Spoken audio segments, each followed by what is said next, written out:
Mi idea primaria era hablar sobre Emily Brontë, pero después la cambié para hablar sobre el romanticismo literario europeo en general. Hablar sobre el romanticismo literario europeo en general sería una tarea no solo pretenciosa, sino inabarcable. Tendríamos que referirnos a un movimiento que estuvo presente en todos los países de Europa desde la mitad del siglo XVIII, casi hasta el finales del siglo XIX, pero que de alguna manera sus características nunca dejaron de estar presentes, incluso la podemos llegar a ver en obras contemporáneas. De manera que, si pretendemos abordar un tema tan amplio como el del movimiento cultural llamado romanticismo en tan poco tiempo, lo que tenemos que hacer es centrarnos en uno de los tantos temas fundamentales que caracterizaron a ese movimiento. Hay un tema que a mi parecer es fundamental y que de alguna manera es el que hace que el romanticismo funcione como una especie de bisagra entre la literatura de la Ilustración, del neoclasicismo, y los movimientos literarios de vanguardia que se dieron en el siglo XX, de los cuales, de alguna manera u otra, somos hijos la mayoría de los que escribimos poesía hoy en día. Este tema fundamental, que a su vez va a atravesar todas las obras a las que haré referencia en esta intervención, es la reflexión por parte del poeta romántico acerca de la dificultad de la expresión artística, de la dificultad de la expresión poética, de la expresión literaria. Desde las obras precursoras del romanticismo hasta las posrománticas, el tema de la dificultad de la expresión estuvo presente. Del estudio de ese aspecto del romanticismo, lógicamente que de forma muy breve, muy superficial, por cuestiones de tiempo, me ocuparé en esta conferencia y lo haré refiriéndome a 4 obras de 4 autores de distintos países que son representativos de lo que fue el movimiento romántico literario europeo. Voy a empezar con Las cuitas del joven Werther. Voy a empezar a hacer medio hablado porque si no pierdo mucho tiempo.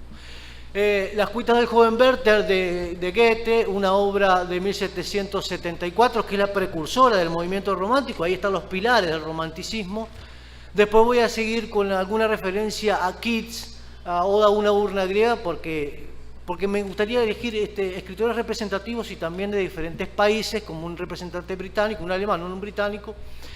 Seguir con algunas de las rimas de Becker, en referencia fundamentalmente a la rima 1 de Becker, y cerrar con Baudelaire, porque Baudelaire es el que le da el paso a lo que después son las vanguardias, ¿no? Baudelaire es el primer poeta moderno, si se quiere.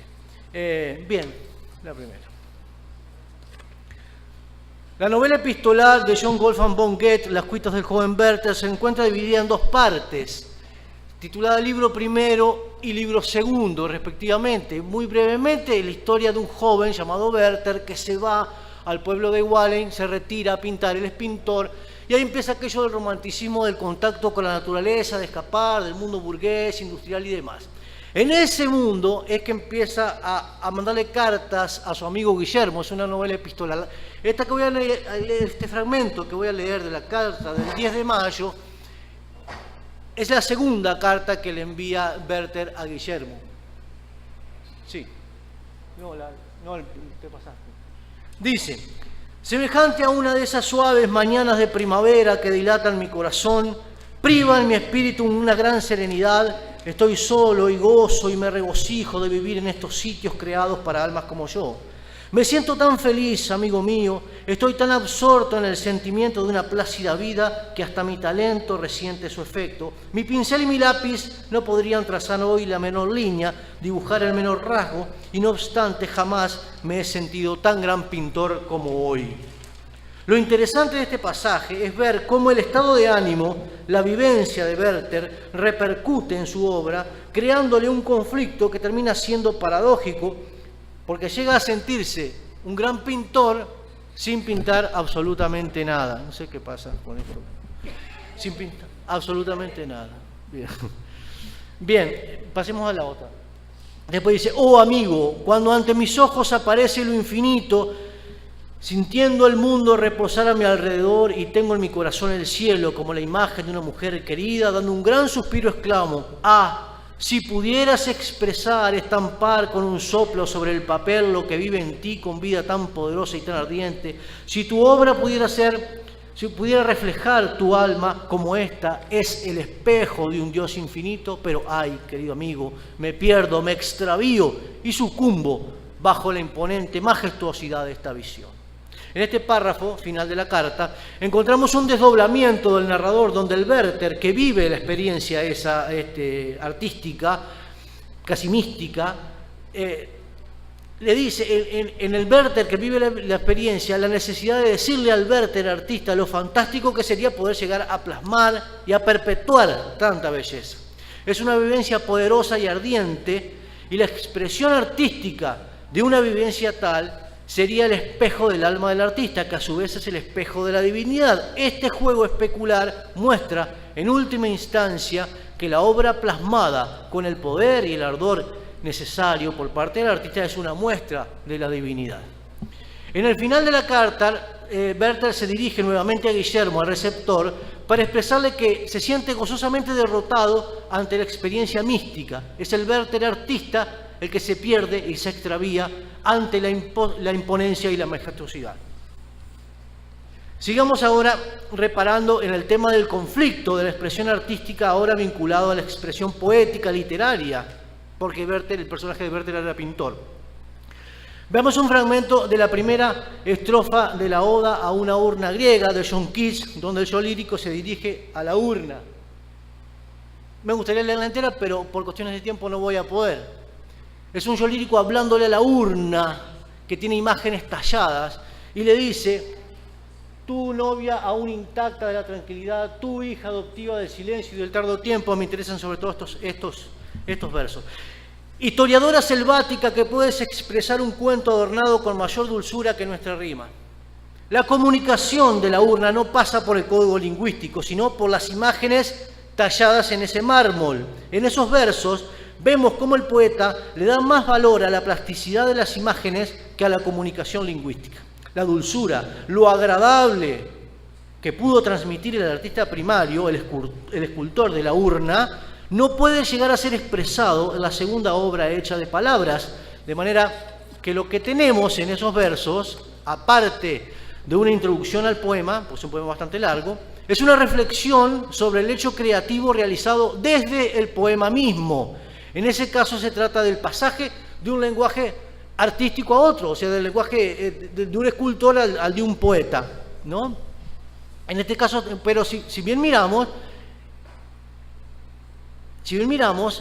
es la misma imposibilidad que describe Werther en la carta del 10 de mayo, cuando dice que no puede pintar frente a tanta majestuosidad de la naturaleza.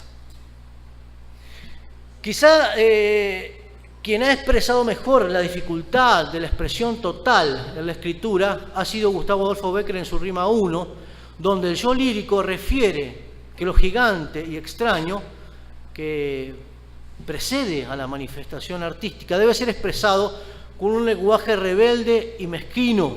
La obra resultante termina siendo un pálido reflejo de lo que percibe el artista. Vamos a leer la rima 1. Yo soy un himno gigante y extraño que anuncia la noche del alma una aurora, y estas páginas son de ese himno, cadencias que el aire dilata las sombras. Yo quisiera escribirle del hombre domando el rebelde mezquino idioma, con palabras que fuesen a un tiempo suspiros y risas, colores y notas. Es indudable el carácter metapoético que tiene este texto. Comienza con un yo lírico muy enfático. Dice: yo sé un himno gigante, ¿no? El verbo saber en primera persona muestra la seguridad que siente el yo lírico. No tiene ninguna duda al respecto. Ese himno, esa composición solemne, elevada, que además de contener letras también es música, es la poesía que vive configurada en su cabeza, ¿no? El himno, que es calificado con dos adjetivos muy significativos: gigante y extraño. El hecho de que sea gigante trasciende la posibilidad de expresarlo, es algo inabarcable. A esta característica se le suma la extrañeza. El adjetivo extraño parece contraponerse a la utilización del verbo saber en primera persona, pero es que el yo lírico es consciente que el himno es algo ajeno a él, y lo que no comprende es cómo esa composición sublime llegó a existir en su interior. En los dos adjetivos que caracterizan al himno se encuentra la raíz del fracaso a la que se enfrentará el poeta, porque a eso que es gigante y a su vez es extraño, el tipo lo tiene que expresar con un lenguaje que a su vez es rebelde y mezquino, ¿no? Esta imposibilidad a la que se enfrenta no es otra cosa que la imposibilidad de llegar a expresar el ideal, que ese es el tema romántico por excelencia, que es el que vengo trabajando. Lo que no pudo expresar Werther, lo que no pudo expresar Kitt, lo que no puede expresar ahora, nos dice Becker. Hay una identificación sorprendente. Las páginas son cadencias. El himno se ha perdido. De la composición solemne y elevada y unitaria, en las páginas no quedan más que cadencias tenues. Como si fuera poco, esas cadencias se enfrentan a otro agravante. El aire la dilata en las sombras. Los mínimos vestigios que podían llegar a quedar del himno se expanden, se pierden en la sombra, en el olvido. En los dos últimos versos de la segunda estrofa, el poeta le pide al lenguaje algo que de por sí es lineal, que sea simultáneo. Hay un esfuerzo en el uso del polisíndeton por superar la linealidad, pero nosotros como lectores sabemos que eso es algo imposible. El yo lírico quisiera que el lenguaje fuera una especie de quintesencia de los sentidos, pero cuando se refiere a eso no tiene otra alternativa que enumerar linealmente cuáles son sus pretensiones. Pasemos. El poema Correspondencias de Charles Baudelaire, y con esto termino, de alguna manera, con el uso de la sinestesia, logra acercarse a ese lenguaje pretendido por Becker, a esa especie de quintesencia de los sentidos. Este texto, que funciona como una poética dentro de Las Flores del Mal, porque el primer poema de Las Flores del Mal es al lector, pero eso funciona como un prólogo. El primer poema contundente de Las Flores del Mal es Correspondencias. Voy a leer solamente, lo voy a decir porque me lo acuerdo prácticamente de memoria. La naturaleza es un templo donde vivos pilares dejan salir a veces sus confusas palabras.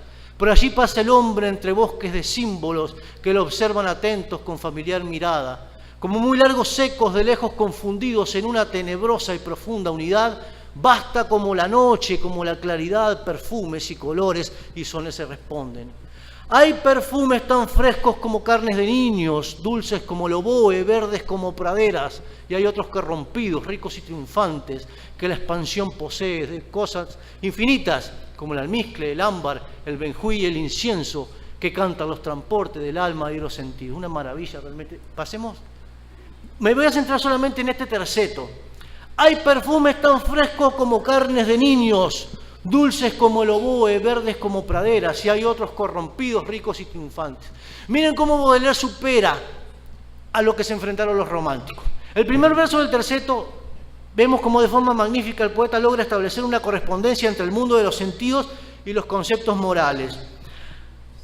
Ya hay una mezcla con respecto a los sentidos. Veamos, lo fresco está relacionado con el sentido del tacto, no del olor, pero ¿quién puede negar que hay perfumes frescos? Lo notable es el elemento comparante, carne de niños, que todos coincidiríamos que es fresca, pero ¿por qué es fresca? Porque no está corrompida, no es corrupta, porque es inocente. Pero esa es una frescura que tiene que ver con lo moral, no con el tacto. También existe una metonimia donde aparece el oboe, cuando dice dulce como el oboe. Si es algo, sería el sonido lo dulce, no el instrumento. Y a su vez lo dulce está vinculado con el gusto. Bueno. Le debemos mucho hoy en día a Baudelaire, yo creo, ¿no? Bien, para terminar, ahora sí, para definitivamente agradecerles a ustedes por la atención. Creo que, como dije al principio, de forma muy resumida, en el estudio de estos 4 textos, podemos ver la dificultad de la expresión artística sobre la que diferentes escritores románticos se ocuparon en sus obras. Bueno, entonces quise comenzar con la obra precursora, que fue Las cuitas del joven Werther, de 1774, de Goethe. Después seguir con Kitt, porque me parece más importante, a mí personalmente, de los románticos europeos. Continuar con Becker, porque creo que es el que lo explica mejor en la rima 1, a esa dificultad con la que se enfrenta el poeta y el artista. Y terminar con el más grande de todos, que es Baudelaire, el padre de toda la literatura moderna y de todo lo que hacemos nosotros. Bueno, muchísimas gracias.